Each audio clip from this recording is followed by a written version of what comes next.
Caramel. Caramel.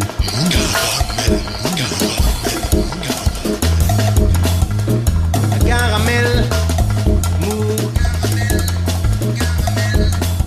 Caramel. Caramel.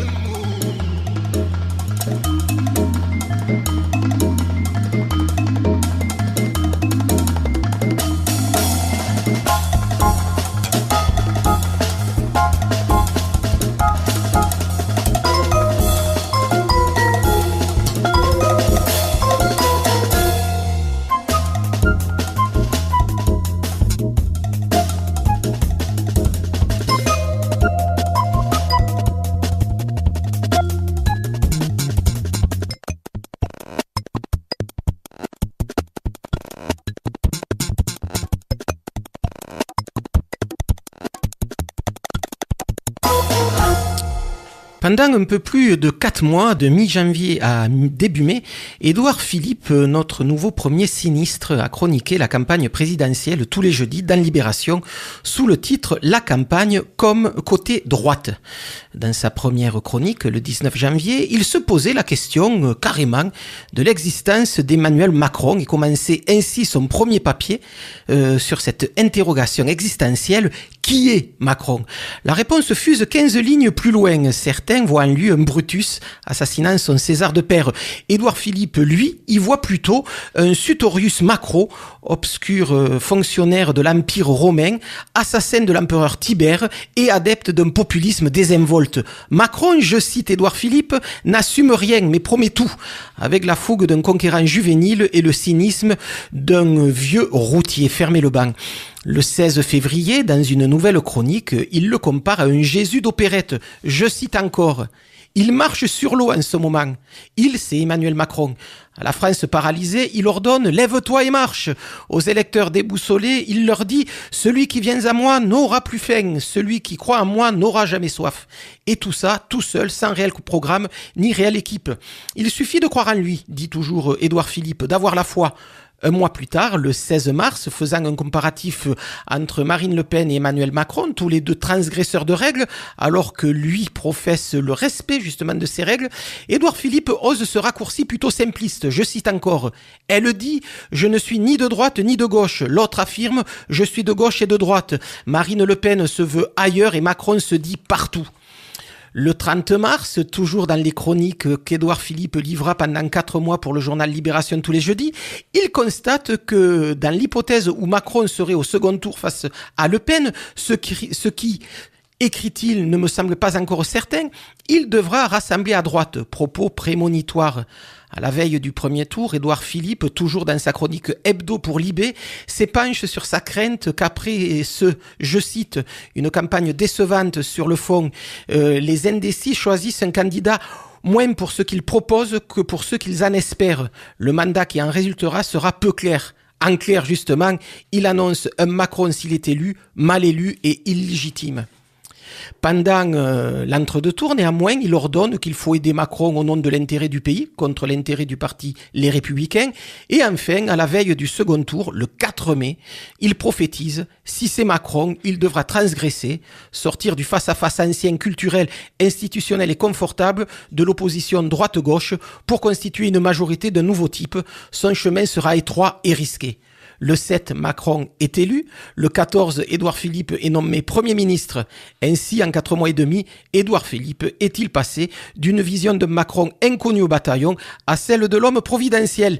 Edgar Faure, homme politique français de l'autre siècle, celle des 30 Glorieuses, et qui passa sa vie parlementaire à aller d'un camp à l'autre, avait cette formule définitive.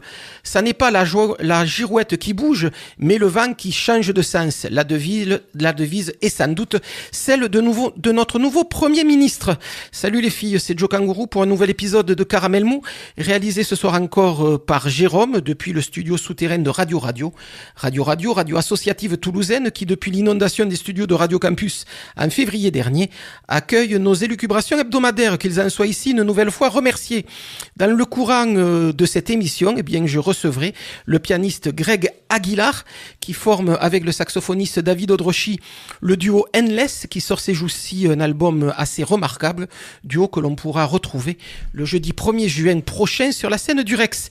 Et puis je recevrai également Religo, autre paire imparable formée de Nicolas Algans à la trompette et de André da Silva à la guitare, pour la sortie, eux aussi, de leur premier album. Mais on commence tout de suite par la nouveauté de la semaine. No Noise, No Reduction, c'est d'abord un son brut et puissant, une déflagration portée par 3 souffleurs telluriques, 2 saxobasses, un baryton, Marc Mafiolo et Florian Nastorg en épine dorsale rythmique, Marc Desmereaux en boute-feu démoniaque. Cette musique est incendiaire, un cri de rage, un brûlot hardcore, une révolte qui déborde, un punk découvrant Albert Heller, Sonic Youth s'essayant au free, 3 saxophones et pas de batterie, l'ensemble y gagne en légèreté. Ils sont 3 et c'est tout un orchestre que l'on entend.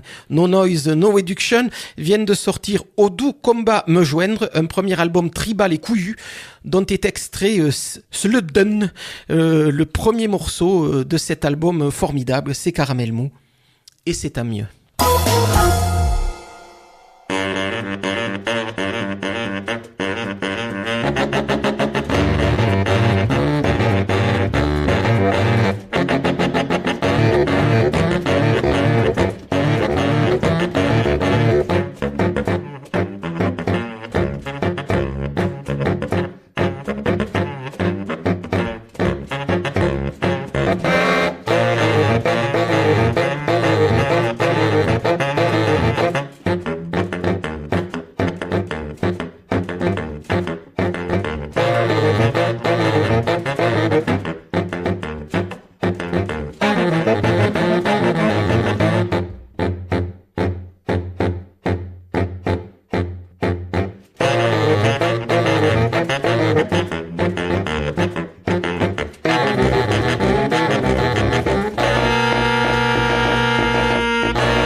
Qu'est-ce que c'est?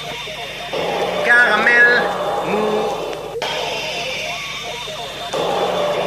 Et ça, qu'est-ce que c'est? Cette voix dont l'accent triomphant perce à travers le grésillement de la radio.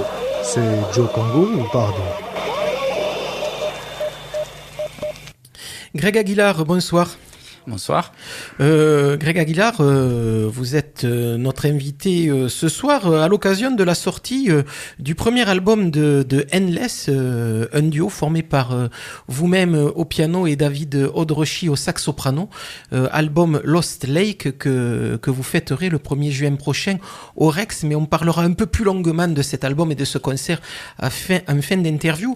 On va prendre d'abord un petit moment pour faire connaissance avec avec vous. C'est vrai que vous êtes un musicien, j'allais dire, plutôt discret, même si on vous voit un peu partout en ce moment. Actuellement, je regardais un peu votre calendrier. Hier soir, vous étiez avec Off-Ground Tag, une formation, j'allais dire, jazz contemporain au festival Sous les Pommiers à Coutances. Vous êtes rentré d'art à Toulouse, puisque le week-end là est consacré à notre festival, celui de Saint-Gaudens, où vous allez jouer une nouvelle fois avec Off-Ground Tag, mais aussi avec la formation d'Esther Nourri, la chanteuse. Le concert d'Esther Nourri, c'est demain soir à Saint-Gaudens. Et puis il y a donc ce concert avec Endless le 1er juin. Il y a plein d'autres formations dans lesquelles aussi vous jouez. Comment en êtes-vous arrivé à jouer cette musique, le jazz? Pour ma part, moi, la première fois que je vous ai vu, je crois que c'était dans le cadre d'un jazz sur son 31 au Mandala. Ça devait être en octobre 2006. Et Sylvain Darifour qui était à la batterie et Yvan Gélugne était à la contrebasse. Ah, mais ça me fait plaisir. C'était donc cette fois-là, c'était avec, on va dire, mon trio, ça s'appelait Greg Aguilar Trio, même si tous les protagonistes étaient grandement acteurs de ce trio. Donc comment je suis arrivé au jazz? En fait, justement, c'était plutôt par l'intermédiaire du guitariste avec qui on joue avec Esther Nourri, donc Florent Hortal. Bon, je vais pas repasser toute ma vie, mais en gros, c'est lui au lycée qui m'a dit: ah, tu voudrais pas monter un groupe de jazz? Moi, je connaissais pas trop, je faisais un peu de blues déjà. Bon, et j'ai dit pourquoi pas. Et puis voilà, de fil en aiguille. Après, j'ai fait la fac de musicologie où j'ai rencontré justement Sylvain Darifour et puis plein d'autres acteurs de la scène toulousaine, Ferdinand, Doumer. Voilà. David Odrechy, voilà, plein d'autres. Et donc, on a commencé à faire des groupes, à jouer ensemble, à tester des musiques, voilà. Comment on en vient d'abord au lycée à monter un groupe de jazz? Moi, je sais pas, moi, ma pratique de lycée, c'est vrai qu'elle remonte, mais c'était plutôt des groupes de punk ou de rock, comme on dit. Alors, j'ai fait aussi, on dirait pas, et au piano, c'est moins évident, mais j'ai quand même fait, j'ai fait des groupes de rock aussi avant. Avec des amis d'enfance et tout ça, donc du Led Zeppelin, des Doors, voilà, plutôt avec Rhodes, donc et tout ça. Et pourquoi le jazz? C'était une musique que vous écoutiez à la maison? C'était les disques passés sur l'électrophone familial ou pas du tout? Pas du tout. Mon père adore la musique, mais donc il joue un petit peu de guitare, et donc les premiers disques qu'il m'a passés, c'était plutôt du Jimi Hendrix, voilà, ou King Crimson, ou voilà, je sais plus, j'ai plus d'autres références en tête, les Beatles, voilà, ou ce genre de groupe. Donc j'ai plutôt baigné là-dedans, mais après c'est vrai que j'avais un professeur de piano qui était très ouvert, et donc il m'a fait découvrir, donc je jouais aussi bien du classique que des petits morceaux de blues, et donc je faisais un petit peu d'improvisation déjà sur du blues. Et donc après, voilà, j'ai rencontré Florent qui m'a dit: tu veux pas essayer de faire du jazz? J'ai dit ouais, pourquoi pas, mais je connaissais pas plus que ça à l'époque, et c'est à partir de là. Après, par contre, quand on met le pied dedans, évidemment, on n'arrête plus. Et oui, on n'arrête plus. Il y en a tellement à découvrir et à apprendre que c'est. C'est ce qui donne envie aussi de s'inscrire au conservatoire. Vous avez fait votre conservatoire à Montauban, si je me souviens bien. Bon, ce qui donne envie, en premier lieu, je pense qu'à l'époque, c'était d'avoir le diplôme. Donc. Florent aussi était de la partie, et puis c'était un des premiers conservatoires en fait à ouvrir une classe de jazz à Toulouse. Montauban a ouvert une classe de jazz 1 an avant Toulouse, si je dis pas de bêtises en tout cas, et c'est pour ça qu'on s'est inscrit en priorité à l'époque à Montauban, voilà, pour valider des diplômes et puis quand même apprendre des nouvelles choses, même si à l'époque, en tout cas, c'était encore très nouveau le jazz dans les conservatoires, donc c'est pas forcément là qu'on a appris le plus de choses. Mais bon. Je vous ai demandé d'amener quelques disques qui reflèteraient un peu les artistes, les styles qui ont peu influencé votre jeu et qui vous ont permis un peu d'expérimenter certaines sonorités. Exercice casse-gueule, évidemment, je vous ai demandé trois morceaux, vous êtes arrivé avec une bonne vingtaine. On vient de passer 20 minutes à les choisir en cabine, mais c'est toujours la même histoire. Et si vous alliez sur une île déserte, quel album amèneriez-vous? On ne sait jamais lequel. On va écouter peut-être le premier là, le premier morceau, et vous nous en dites 2 mots et on verra en quoi il est aussi symptomatique de votre jeu. Ok.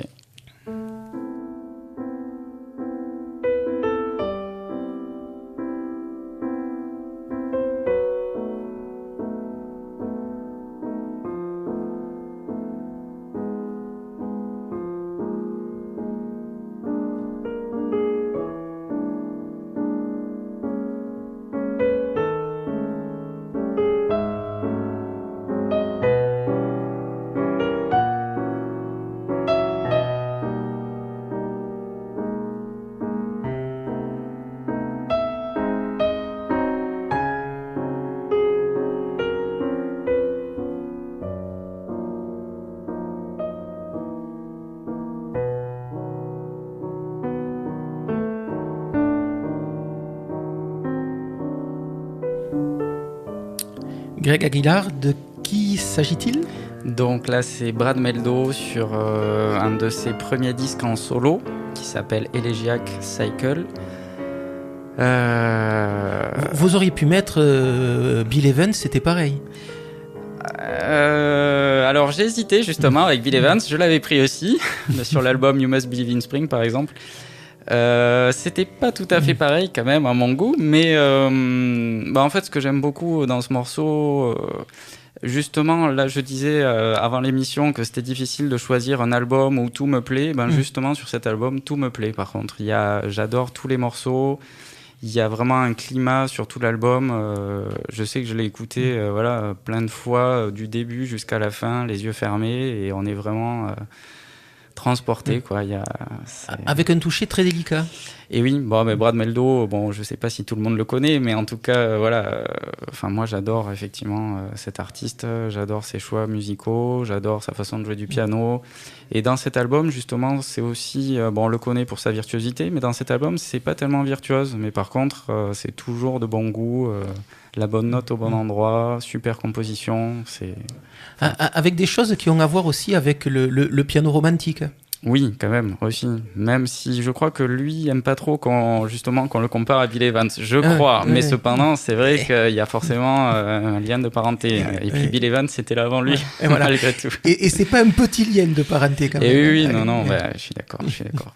Un deuxième morceau ?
Joli contre-pied.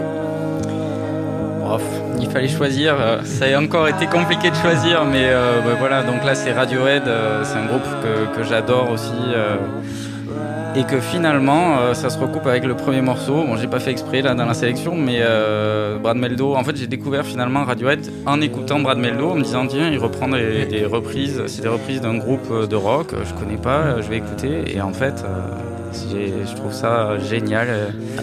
Avec ses sonorités et ses ambiances très nostalgiques. Oui, aussi. Ça, c'est un point commun, j'ai l'impression, dans beaucoup de musique que j'aime, en fait. Et aussi avec la musique que vous faites. Et aussi, oui. C'est vrai. C'est vrai qu'elle est quand même marquée par ce côté, j'allais dire, un peu romantique, mais très nostalgique. Et on en reparlera aussi avec Endless. Après, je suis d'accord avec ça, mais j'ai toujours en moi l'espoir que ça soit quand même lumineux malgré tout, c'est-à-dire pas une ambiance trop sombre, trop, on va dire, pas dépressive non plus, même si j'adore ces musiques-là, mais j'ai l'espoir de faire de la musique qui illumine un petit peu, on va dire. Je sais pas comment le dire autrement. Allez, troisième morceau tiré de votre large discothèque, troisième morceau qui pourrait peut-être vous représenter. Alors, je sais pas. Est-ce qu'il a mis ? Ah oui.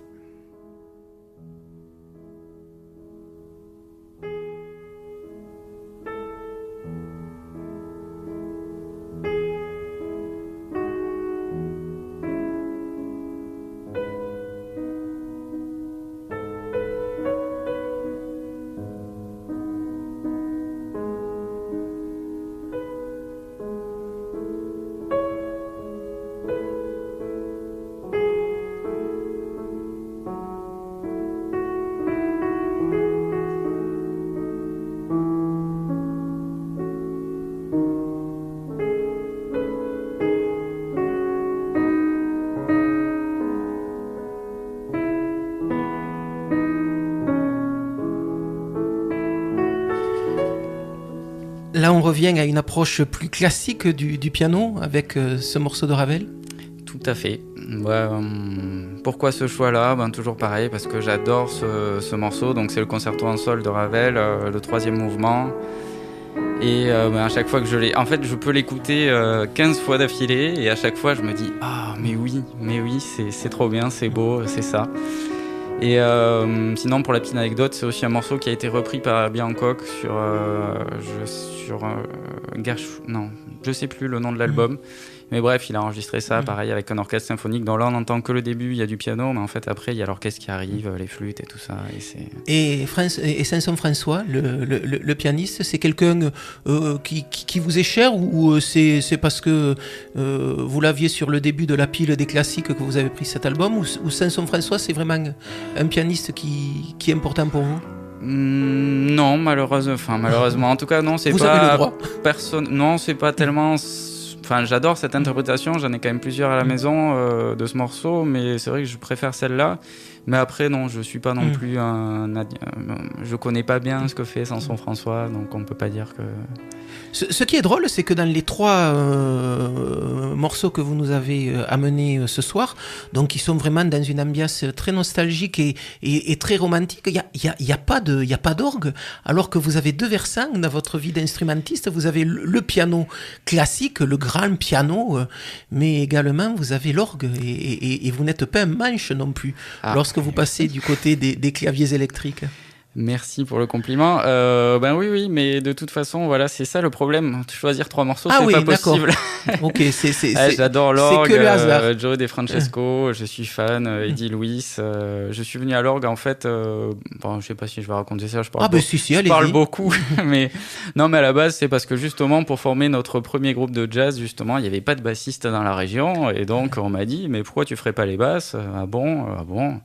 Et donc, je me suis mis à écouter les organistes, et effectivement, ça m'a plu. Et pareil, c'est tout un univers, l'orgue. Ouais, complètement différent du piano. C'est encore autre chose. Ah ouais, rien à voir. C'est pas du tout la même façon de jouer, la façon de gérer les sons et tout ça. C'est encore autre chose, mais encore un truc super passionnant pour moi, en tout cas. C'est vrai que je regardais cet après-midi un peu les musiciens locaux et les projets d'ici sur lesquels vous êtes intervenus.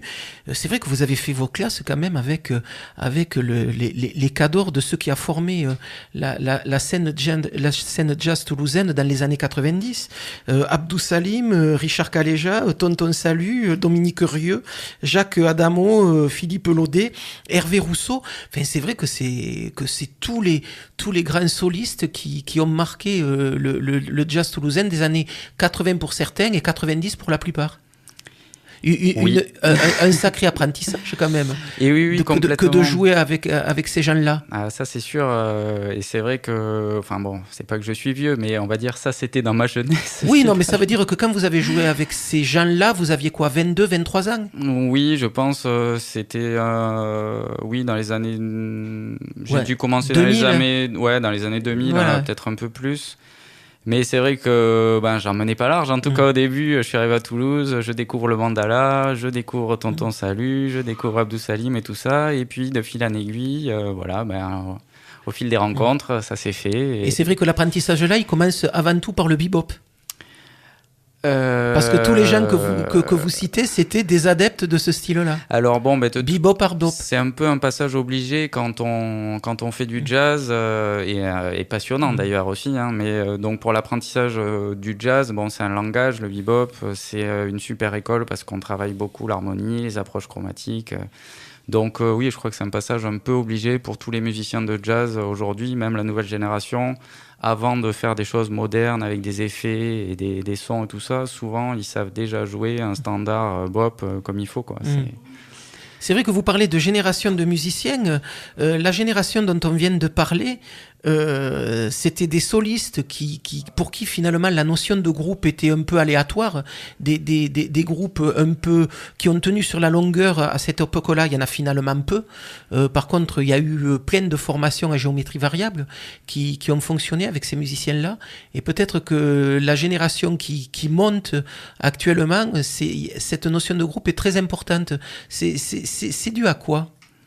ce changement un peu d'optique l'histoire, c'était le musicien qui pouvait se trimballer d'une ville à l'autre pour jouer en club et qui faisait appel à des rythmiques locales et qui avait besoin finalement que d'un véhicule pour y mettre son instrument, et il pouvait se déplacer partout dans l'Hexagone, ce qui est plus forcément le cas parce qu'il y a justement ces notions de groupe et où là on part à 4, à 5, à 6, toujours les mêmes. Eh ben, c'est une très bonne question. Je ne sais pas si j'ai la réponse, mais je crois que ça reste quand même dans le cœur de tous les jazzman de se dire tiens, je vais là, eux, je les connais un peu, j'en connais un du groupe, oui, s'il y a le bœuf, je ferai un petit morceau. Mais après, c'est vrai que cette notion de groupe, de son, je crois qu'il y a une notion de son qui est de plus en plus importante. Non pas que... en même temps, voilà, on dit ça, mais en même temps, le quartet de John Coltrane, il y a le son, quoi, aussi. Ouais. C'est un son de groupe, et c'est un vrai groupe, et ça marche dans la durée, donc je sais pas trop quoi répondre à cette question. Le quartet de Coltrane, il a peut-être pas tenu dans la durée, justement. Par contre, il a tenu un petit moment, mais c'est vrai que j'ai l'impression que le son tel qu'il est travaillé par des groupes actuellement sur Toulouse, et ça va nous faire une transition habile pour parler d'Endless, il est vraiment travaillé sur la longueur, et c'est une expérimentation vraiment qui continue à être travaillée dans ces formations-là, dont Endless par exemple. Alors après, oui, là je pensais à autre chose, du coup, au son travaillé un petit peu électroacoustique et tout ça, des sons travaillés. Mais bon, bref, pour en revenir au sujet, je crois qu'en fait, sans vouloir faire de démagogie, mais j'ai l'impression qu'en fait, tous les groupes, tous les vrais groupes, créent leur son en fait sans forcément le chercher, mais en fait c'est juste une histoire d'écoute et de musique. À partir du moment où on fait de la musique ensemble, justement, il y a nous ce qu'on peut appeler des fois dans le jargon la bulle, quoi. En fait, il y a une espèce de bulle qui se crée entre les musiciens, et j'ai l'impression que quand la musique est réussie, c'est que justement on arrive à générer cette bulle, mais je sais pas si c'est quelque chose de travaillé au sens matériel du terme. En fait, c'est plutôt tous les musiciens sont dans la même dans la même énergie ou dans le même wagon, quoi, et du coup c'est ça qui crée le son du groupe. En fait, c'est pas tellement quelque chose de physique, l'ampli machin, ou avec le... Non, c'est plutôt une attitude, presque une attitude de musicien, en fait, et du coup... voilà. Donc parlons de Endless, la paire que vous formez depuis 2 ans environ avec David Odrochi, donc pour ce projet-là qui ne joue que du sax soprano, vous au piano et là au grand piano. Comment est né ce projet ? À un moment donné, moi j'ai entendu ce projet-là avec un guitariste à votre place. J'ai du son avec Dorian Dutèche sur quelque chose qui n'était pas Endless, mais qui effectivement était un duo avec David au saxophone. Comment est né ce projet ? Alors nous... comment c'est né ? En fait, c'est né d'une... Bon, on se connaît depuis très longtemps avec David, on a joué ensemble, notamment dans le groupe de Philippe Laudet. Mais comment est né le projet ? En fait, on s'est réunis sur une date, sur un concert qu'on devait faire. David m'appelle et il me dit tiens, ce soir, il faudrait qu'on joue en duo. Enfin, pas ce soir, il m'avait prévenu quelques jours avant quand même, mais... Il faudrait qu'on joue en duo, et le répertoire, il faut jouer du Coltrane en duo. Alors là, quand il m'a dit ça, je me suis dit, du Coltrane en duo, piano, sax soprano, ouais, je veux bien essayer, mais j'étais sceptique, honnêtement. Et donc, on a fait le concert, et en fait, c'était super bien, et j'allais dire presque à ma grande surprise. Et donc, à la suite de ça, on s'est dit, mais peut-être on devrait continuer et essayer quelque chose, former un duo. Et donc, c'est ce qu'on a fait. Et en fait, on s'est dit qu'on n'allait pas faire du Coltrane, mais plutôt des compositions. Et donc, voilà, on a chacun amené nos compositions, on a essayé, et ça collait plutôt pas mal de suite. Avec quand même un son et une couleur qui sont vraiment travaillés sur des thèmes qui sont très nostalgiques, sur des tempos très médiums, très lents, et qui sont très descriptifs. C'est vrai que ce style de musique peut rappeler des choses qui pouvaient être faites sur ECM il y a quelques années. Moi, ça m'a fait penser à des albums d'Eberhard Weber ou de Garbarek. Enfin, il y a des sonorités comme ça, et un chant impressionniste qui rappelle un peu ces musiques-là des années 70-80. Et oui, je suis d'accord avec cette analyse. Après, c'est bizarre parce que finalement ça s'est fait naturellement, on n'en a jamais parlé, on s'est pas dit tiens on va faire de la musique nostalgique ou méditative ou contemplative, on a amené nos compositions, on a joué. Et en fait, c'est ça qui en est ressorti. Je pense qu'on a tous les deux le goût de cette musique, en fait. Parce qu'on vous connaît par ailleurs sur des chants nettement plus enlevés, nettement plus rentre-dedans. Enfin, Initiative H, c'est pas de la musique complètement contemplative. Le groupe dont on parlait tout à l'heure, voilà, Off Ground Tag, punaise, la prochaine fois, sortez un nom de groupe plus simple. Moi, si je le note pas, j'y arrive plus. C'est vrai que là aussi, c'est nettement plus rentre-dedans, nettement plus contemporain, avec des montées, des descentes, alors que là, on est sur quelque chose, effectivement, vous disiez contemplatif, on est vraiment sur cette idée-là. Et oui. Juste pour off-ground tag, ça veut dire chat perché. C'est facile d'en souvenir. Off-ground, hors du sol, tag, chat perché. Mais bref, c'est la petite anecdote. Voilà, me prenez pas là-dessus. Non, à partir de maintenant, je vais appeler le groupe chat perché. Ça m'évitera de le traduire. Mais pourquoi pas, on comprendra. Non, mais oui, c'est vrai que... Mais je crois que... Est-ce que tous les musiciens ont pas aussi ces deux parties, ou même est-ce que tous les humains ont pas ces deux parties? Il y a des fois où on a envie d'être dynamique et de faire de la musique qui cartonne un peu et qui envoie, et d'autres fois justement on a envie de faire une musique plus méditative, je sais pas si c'est le mot, mais en tout cas plus... Qui prend son temps. Oui, qui prend son temps, qui est pas dans le déploiement d'énergie. C'est une énergie différente en fait, je trouve. Mais il y a quand même effectivement une énergie intense aussi, mais elle est gérée différemment, j'ai l'impression. Voilà. Le miracle étant que les deux musiciens sont sur la même longueur d'onde lors de la création de cette musique. Oui, le miracle, on peut dire ça. On essaye d'être sur la même longueur d'onde. A priori, ça s'est toujours bien passé. Donc, effectivement, je crois qu'on a ce fil conducteur qui nous tient tous les deux, de se mettre bien justement dans la bulle dont je parlais tout à l'heure, dans le son, et de se laisser porter par ce son-là. Voilà. Et donc, s'il y a besoin de peu de notes ou d'un tempo plutôt lent, eh ben, on n'hésite pas à prendre ce tempo lent et peu de notes. Ce Lost Lake, il a été enregistré dans quelles conditions ? Alors, on l'a enregistré à la salle Nougaro à Toulouse. Au début de l'année, là, en 2007. Voilà, en 2017. En début janvier. Donc, on a fait venir un piano spécialement pour ça. Donc, d'ailleurs, j'en profite pour remercier la maison Yamaha qui nous a offert justement ce piano pour l'enregistrement. Donc, c'est un grand Yamaha CFX. Voilà, qu'on a enregistré. Le bonheur de tout pianiste. J'avoue que je l'avais jamais essayé avant, et oui, ma foi, ça s'est plutôt bien passé. C'est comme essayer une Ferrari, c'est ça? Eh ben, j'ai jamais essayé de Ferrari, donc je peux pas répondre à la question. Facile, mais... Question débile et réponse facile. Non, mais voilà, donc effectivement, quand on a un super instrument, c'est évidemment très inspirant. On pose une note, et puis déjà, en fait, on n'aurait presque pas en jouer deux, juste avec une, c'est déjà joli, quoi. En fait, donc c'est porteur, évidemment, c'est super, quoi. Donc album enregistré à la salle Nougaro par Ananda Scherer, donc super ingé son, voilà, c'était bien. L'album est déjà dans les bacs, ou vous attendez le 1er juin pour... Alors non, l'album est déjà dans les bacs, donc depuis le 19 mai. Et donc c'est sorti sous le label Neuklang, un label allemand. Bon, qui distribue déjà les albums d'Initiative H. Voilà, tout à fait, exactement. Voilà, donc c'est une sortie internationale, et aussi on est sur des plateformes comme Qobuz, iTunes, et peut-être Deezer, mais je sais pas encore si c'est officiel. Et un duo que l'on pourra écouter à Jazz à Vienne.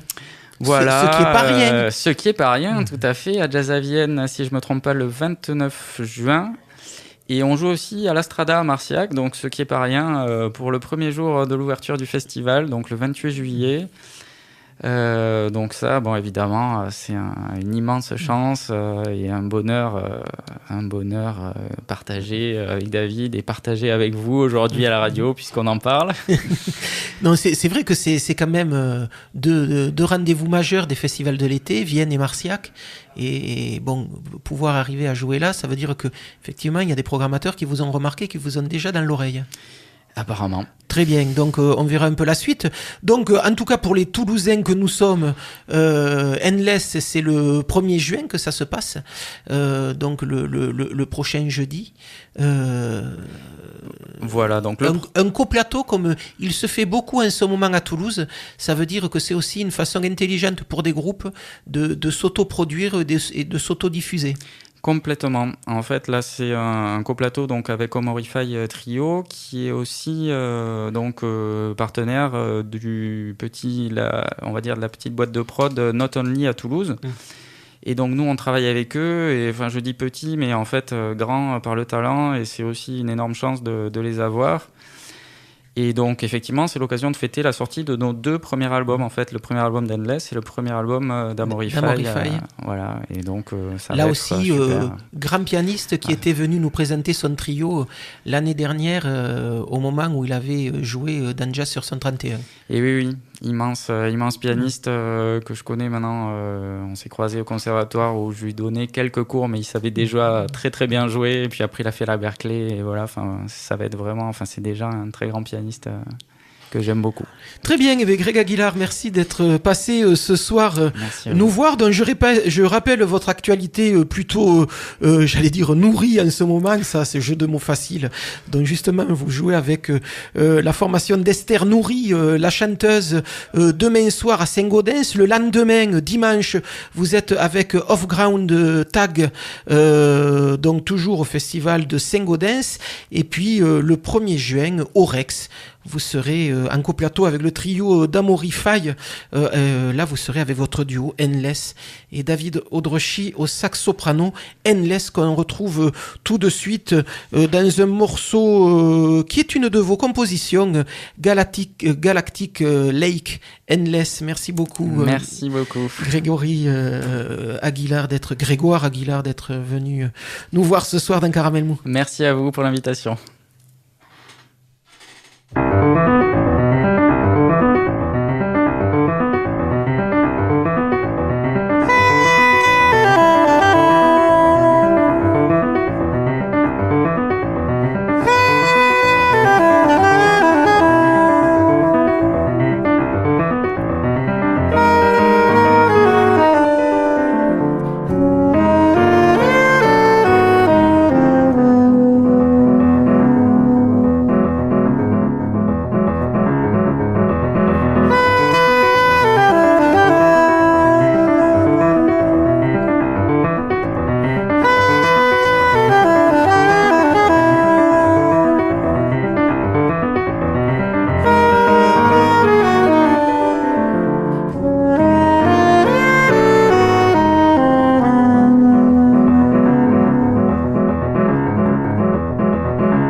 véritable, du vrai Napoléon, je t'y conduirai. Napoléon mon cul m'intéresse pas du tout ce pamphlet avec son chapeau à la con. Mais qu'est-ce qui t'intéresse alors?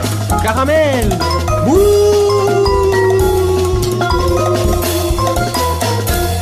Allez, on va finir cette émission avec un autre duo, une autre paire assez magique. Nicolas Algans à la trompette, André da Silva à la guitare 7 cordes. Il nous en parlera tout à l'heure. Je fais le malin, mais c'est simplement parce que j'ai les cordes en face de moi. Il suffit simplement de compter. J'arrive encore à compter jusqu'à 7. Donc Nicolas Algans et André da Silva qui viennent de sortir un premier album sous le nom de Religo. D'abord, pourquoi Religo? C'est quoi ça renvoie à quoi comme nom de groupe? Nicolas Algans. Bonsoir. Bonsoir. Religo, en fait, ça renvoie à relier. Voilà, c'est l'étymologie latine, en fait, ça veut dire relier.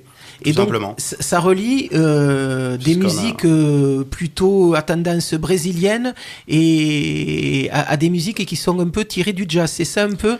C'est ça, et pas que. On peut retrouver, je pense, un petit peu de classique, en fait, un petit peu de tout. Il y a quelques morceaux un peu plus produits avec des pédales d'effet aussi. Un petit peu toutes les influences qu'on a. Après, les racines fortes sont la musique du Brésil et le jazz, au sens large. Donc le jazz, Nicolas Algans, on vous connaît vous aussi sur la scène toulousaine depuis une bonne quinzaine d'années. Vous avez joué dans le Big Band 31, dans l'initiative H. Dernièrement, je vous ai vu au Rex avec un groupe qui s'appelle Shift. Oui. C'était une des premières... Enfin bon, ça fait un petit moment que le groupe existe, mais ça faisait bien longtemps que je vous avais pas vu lorsque vous êtes passé au Rex il y a déjà 3 semaines. Vous êtes aussi dans un groupe de cumbia, la Tourmenta. Oui, c'est ça. Je vous avais croisé il y a quelque temps sur un festival du coin à Souillac, et à ce moment-là, vous étiez en train de monter une formation de Latin Jazz. C'est vrai que vous êtes quelqu'un qui partait dans pas mal de traditions, même si on vous avait vu aussi jouer, là aussi, comme Greg Aguilar en parlait tout à l'heure, sur des esthétiques très bebop, notamment avec Abdou Salim, même si le seul jour où vous avez joué avec Abdou Salim, c'est le jour où je vous ai vu. Et je croyais que vous faisiez partie du groupe. Je remplaçais Nicolas Gardel. mais justement, en me spécialisant notamment dans les remplacements, j'ai pu toucher à plein de styles de musique. J'adore ça, c'est quelque chose qui me nourrit. Donc j'ai essayé de jouer un petit peu tout ce qu'on pouvait jouer avec une trompette, comme style, quoi, on va dire. Et donc votre compère de jeu, André da Silva, moi c'est quelqu'un que j'avais vu avec Assim Assado, donc plutôt musique du monde. C'est vrai que j'ai été un peu surpris de vous voir dans... Enfin c'est du choro, Assim Assado, donc musique brésilienne. J'ai été un peu surpris de vous voir dans ce contexte-là. Vous êtes un musicien, j'allais dire guyanais ou brésilien, je ne sais pas qu'est-ce qu'il faut dire pour vous, mais toujours très influencé au niveau musical par ces musiques du Brésil. Là, vous montrez un côté un peu plus bossa nova de votre interprétation et de votre jeu de guitare. Comment avez-vous rejoint Nicolas Algans sur ce projet? Alors, on s'est connus dans un contexte très nocturne, disons, toulousain. Oui, il paraît que la nuit toulousaine est assez chaude. Ouais. Apparemment, oui. On s'est rencontrés dans une jam session. Elle était comme beaucoup de musiciens que j'ai rencontrés. Et les choses viennent tout naturellement, comme tout. Il n'y a pas de... Comment on s'est rencontrés, Nico? mais c'est ça, on a joué, et puis après on a eu l'occasion de se recroiser dans des moments de journée où on a pu échanger plus calmement, jouer, et l'affinité est venue assez naturellement. Parce que là, par contre, sur le papier, l'association des styles était pas gagnée. Après, André a quand même une grosse base de jazz aussi, on va dire, c'est ce qui nous relie. Mais cette façon de reprendre des titres du répertoire jazz et de pouvoir un peu les revisiter et les passer à la grille des musiques brésiliennes, c'est vrai que c'était pas foncièrement gagné comme pari. Non, c'était un petit peu, une façon de nous présenter, de présenter un petit peu la manière dont on s'est rencontrés, ce qu'on a fait en jouant, en fait, donc autour d'abord pour la plupart de matériel existant, des différents standards du jazz ou de la musique du Brésil. Ce que vous voulez dire, c'est que ça, c'est un premier essai, que les compositions vont suivre. Il y en a quelques-unes déjà sur ce premier album, mais l'idée exactement, maintenant, c'est pour ça qu'on l'a appelé Religo aussi. C'est pour, je pense qu'on l'a ressenti comme une présentation. C'est un projet assez neuf.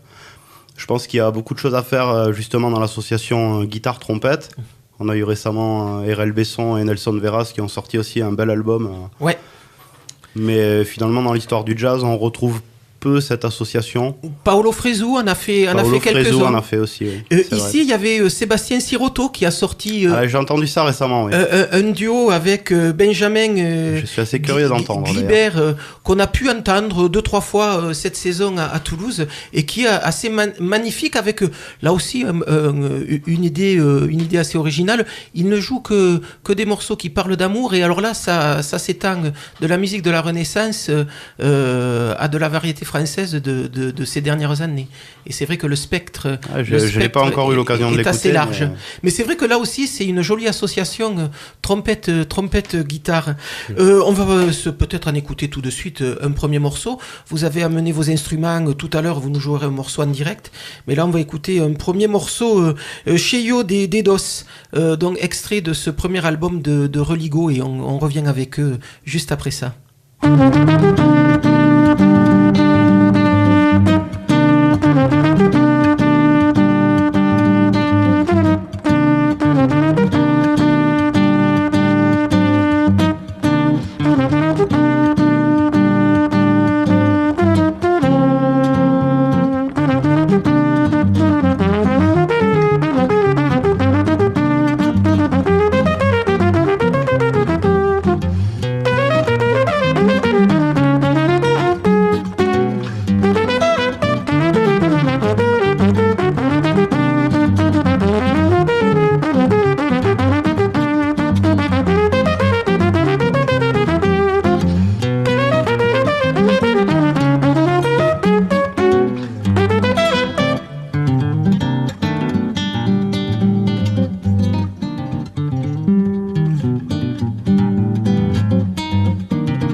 Religo, Cheio de Dedos, extrait donc de ce premier album éponyme.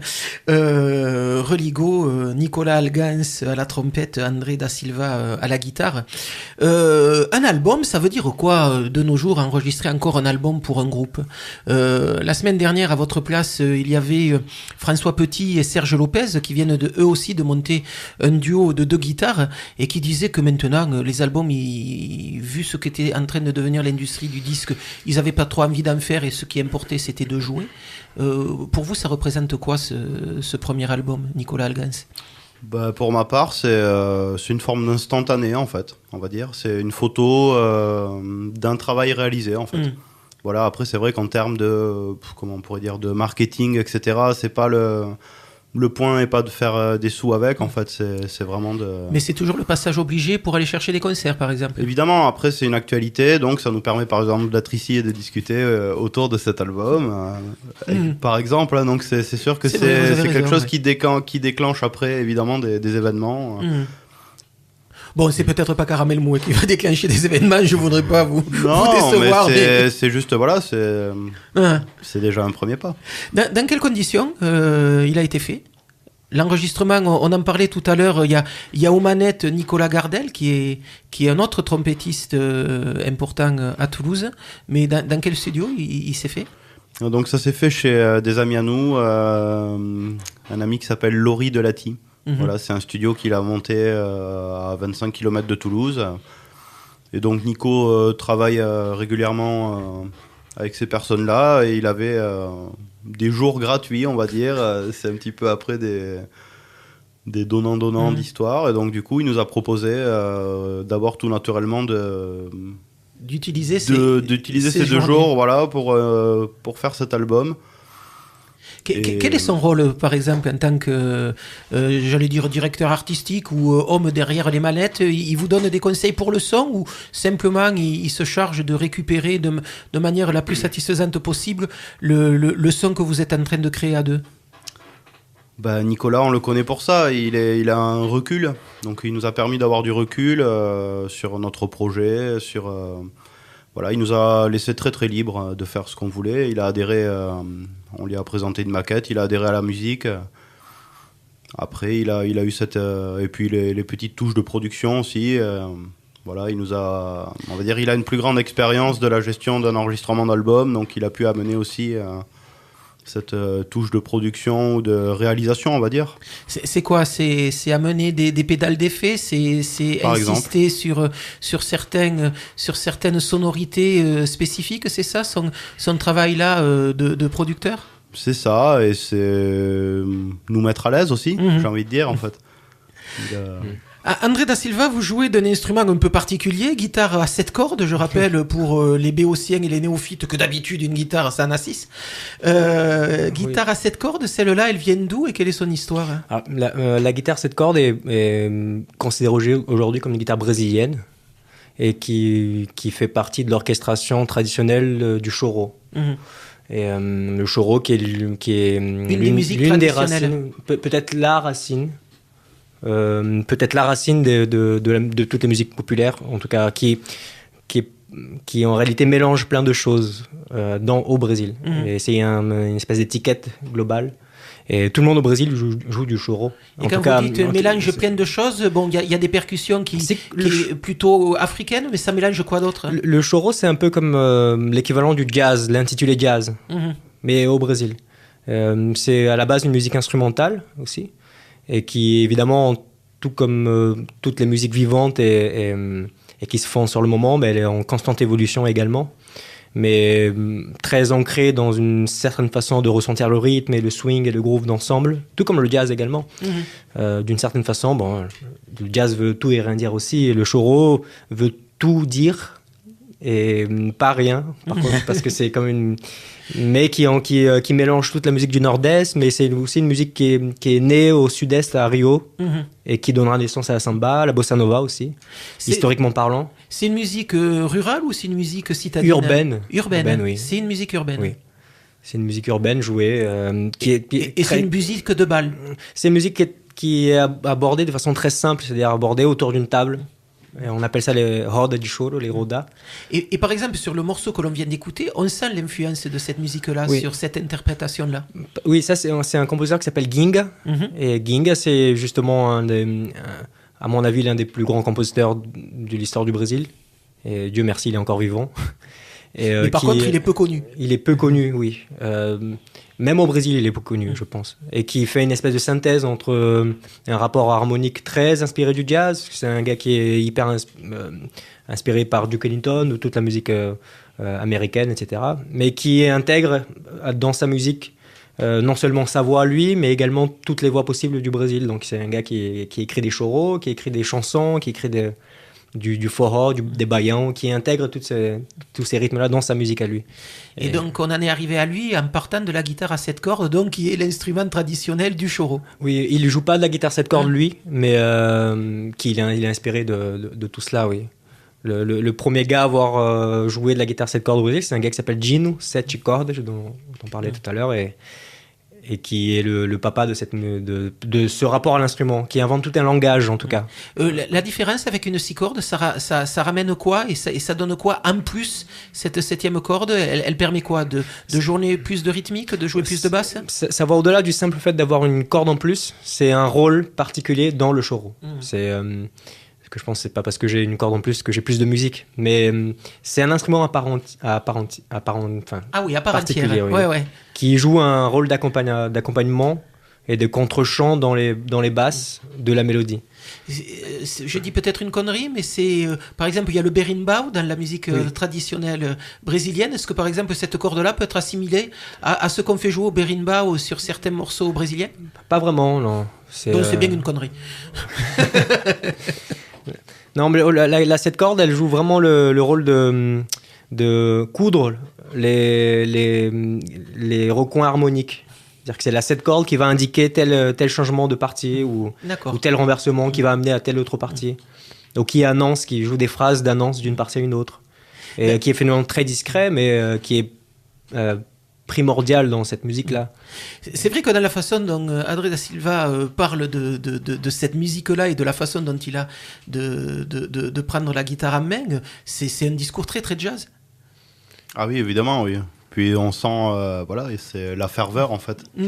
Un petit peu comme dans le jazz. Après, c'est la 7e corde nous a ramené un petit peu de volume, de basse, parce que c'est vrai que l'association trompette-guitare est pas évidente au niveau des volumes. Il y a eu tout un travail à ce niveau-là pour arriver à s'adapter l'un à l'autre, en fait, parce que c'est sûr qu'une guitare n'a pas autant de résonance, surtout une guitare acoustique. Jouer au doigt n'aura pas autant de puissance qu'une trompette. Donc on essaye de travailler là-dessus notamment. C'est vrai que lorsque vous parlez de volume de l'instrument, on parlait tout à l'heure du duo Benjamin Glibert, Sébastien Sirotto, dans le duo toulousain trompette-guitare. Eux, ils ont réglé le problème en jouant avec une 12 cordes. Et il joue, donc c'est une guitare 12 cordes qui joue, parce que effectivement le volume de la 6 cordes était peut-être pas assez important et ça apporte plein d'autres sonorités. En tout cas, nous on va écouter vos sonorités avant de vous écouter en direct dans ce studio, de vous jouer prochainement sur la région. C'est vrai que on vous a entendu il y a un petit mois au Taquin à l'occasion de la sortie de cet album.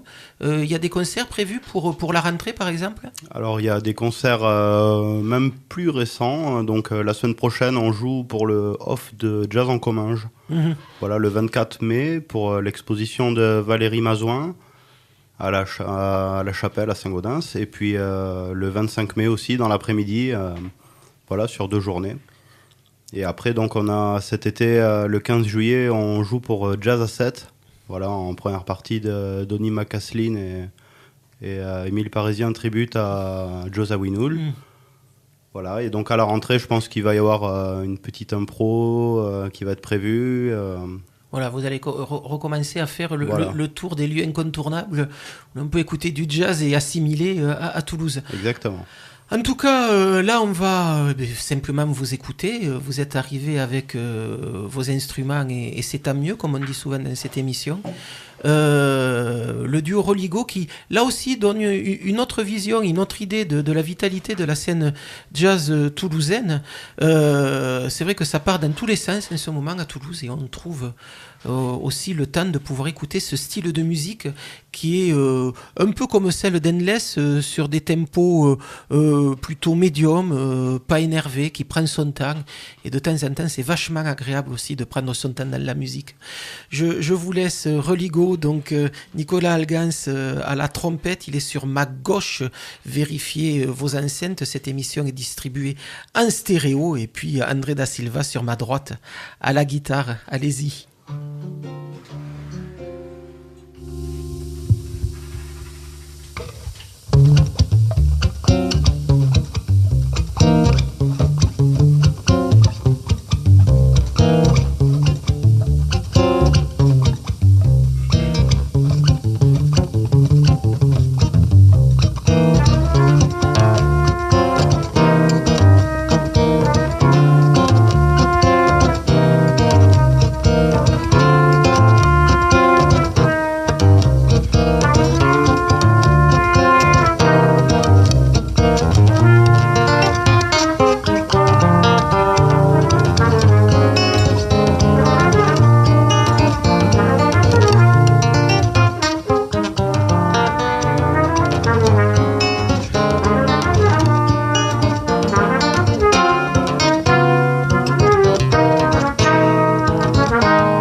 Vertigo, le nom du morceau, Nicolas?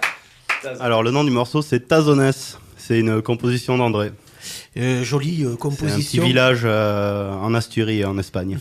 Que l'on peut retrouver donc sur ce premier album Religo chez tous les bons disquaires et même chez les mauvais.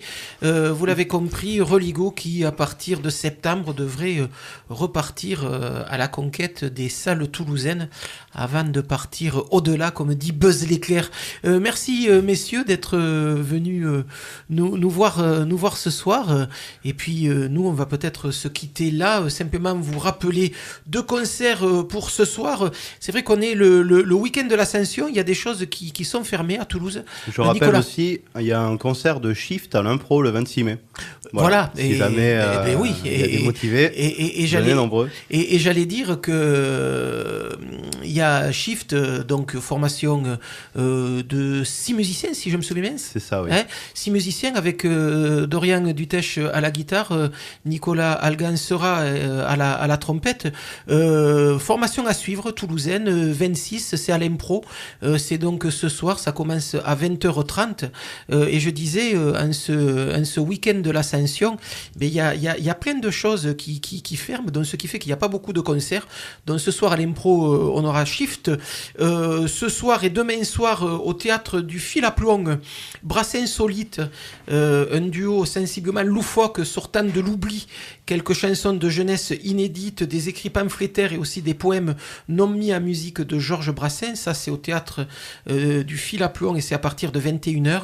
Et puis si vous aimez les choses un peu plus brutales, il y a du folk post-punk au taquin ce soir à 21h avec Skin and Wire. Voilà, c'est à peu près les concerts qu'on a repérés pour vous pour ce soir. Caramel Mousse est terminé pour aujourd'hui. On se retrouve la semaine prochaine. Salut les filles. Caramel